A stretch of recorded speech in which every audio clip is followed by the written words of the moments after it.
Welcome to Land to House. I'm Seth. This is the Wildwind air compressor. It's cordless, so you don't have to worry with all those cords getting in your way or not being long enough. So let's open this up and then go over here to my lawnmower and fill up this tire to see how well this thing works.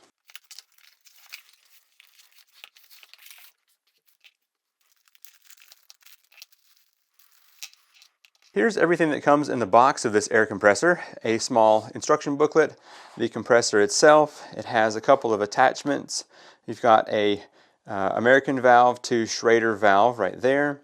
You've got a raft inflator, a ball inflator, and then a cord. This can either be used to charge the unit, or this unit actually also has a power bank in here, so you can charge up a cell phone or other device from this as well. So that cord is multi-purpose. All right, let's jump into the features of this air compressor. It has approximately a 6-inch hose on it, and to open that you just untwist right here and that will pop loose. Now you have to be able to screw this onto the threads of whatever you're going to be filling up. It has a light inside of where this is stored. That's where your hose is connected. It has air holes on both left and right side for the compressor. The screen has the ability to show you the percentage of battery left and also the PSI value that you are pumping up to. We'll get to that in a moment. Here's your control dial. It's got the light button, the settings button, up, down, and power in the middle. On the back, it's blank, and on the bottom, you've got another light, which I'll show in a minute, and also your USB and where you can charge the USB mini. All right, so let's go ahead and get into the settings of this unit. I'm going to hold down the power button, 41% there on the battery charge. So if I push this light button right here once, you'll see that light turns on, which is convenient because you can see where you're going to be hooking up to your tire there. So if I push that again, oops, over here, the light's going to turn off. If I hold that down, the bottom light, which is brighter, is going to turn on. So I can push that again for a strobe, and then SOS, and then on. So you have to hold it down to turn that back off. So as far as settings go here on the display, if I were to press the settings button right here, it will scroll through motorcycle, its bar setting. You've got your bicycle at 45 PSI, your ball setting, and that's set at 8. It has a range it can go to. And then right here is your battery percentage. Push it one more time, and this is a range from 3 PSI to 150. So if I press the up button here, you'll see that it scrolls through the different PSI rating that you can set. So once you leave it there, it will then click that. Now to go ahead and get this started, you just press the middle button, and that's going to try to fill up to the set PSI.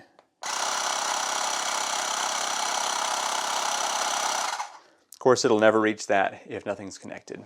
All right, let's go over here to a tire and see about getting that filled up. I was noticing this tire here was a bit low. Go ahead and check it with this pressure gauge, 5. So we're about half what we need to be. Let's go ahead and turn on our compressor here, holding down that middle button, 40% on the battery. So now I can go here to 10 PSI, which is what I want this to fill up to. Go ahead and thread this back on. Currently it says it's at 6 PSI, so I was close on my gauge here. Let's go ahead and turn this button right here.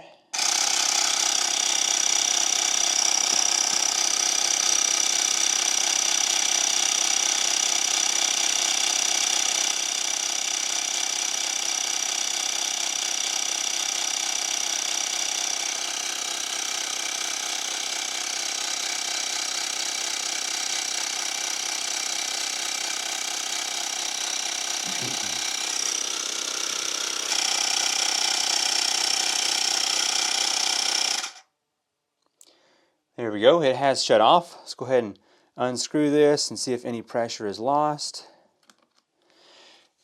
And let's test this here. Yes, right, spot on 10 psi.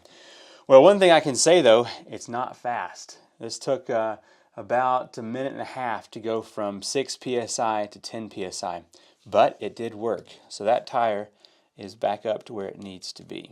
Let me check the other side over here and see what we're at. Looks like about 8 psi, so I'm going to leave the unit set to the same value here, 10 psi, and I will fill this side up, and we'll see what our battery life looks like at this point. Well, that's close. It's saying 9 right there.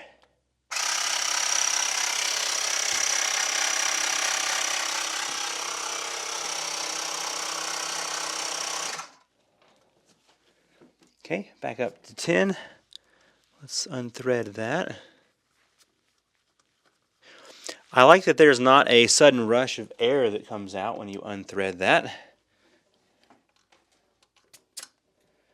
Yeah, back up to 10. Good. Well, I like to see that the display matches the manual gauge that I have here. Let's check the battery here. I'm going to push the settings button a couple of times to get back to that display. So we're showing 28%. Definitely dropped down really fast there from that in the 40s to the 20s. All right, so you're going to get a couple tires out of this basically from 100% charge. So to get the ball inflator or the raft inflator, you're just going to simply thread those on as you would expect. And let's go ahead and see what it's like to use the power bank to charge something up. So I've got a little flashlight we can use. So we'll go ahead and turn on the unit again. Just hold down the power button, and then let's see if the power bank feature is already active here. I've got a little flashlight with a USB-C. Yes, I see the green light right there, so it's charging from this power station.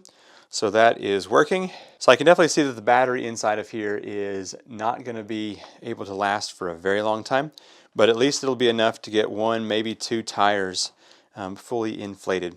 Let's go ahead and see how bright the light is here. Just turned off my studio lights. Go ahead and turn the power on there, and then find the light button. So here's the light that comes on the unit, so you can see where you're connecting the hose. And then if I push the other one, hold that one down a second, and you can see that one is much brighter, more of a spotlight. And of course you can push that strobe or the SOS button as well. As far as charging the unit, you just use an adapter, and then you can connect this right up under here. Let's see if it automatically starts. Yes. So it's got the 26% charged right now. I'm going to leave that right there and let it charge up before I put it in my car. This tiny compressor has a nice booklet that comes with it. So just a couple of quick things. It weighs 430 grams. That's the model MF 2020. Has a micro USB included, less than 3-hour charge time, and has a 14.8 watt-hour battery inside. So I would like to see this thing have a little bit higher battery life or battery capacity because it's dropping down really fast. It is a bit slow, but it's doing the job. So if you're needing to just toss a small compressor into the back of your car, this might be a really good option. It'd also be kind of nice to have just a little bit of a door or a shelf you could store your other things in. So let's say you wanted to keep your ball attachment in here. Just have a little drawer you could set that in. But anyway, it seems to work as advertised. So if you want to check out this small air compressor, I have a link in the description down below. Thanks for watching. I'm Seth with Land to House, and I'll see you in the next video. Bye.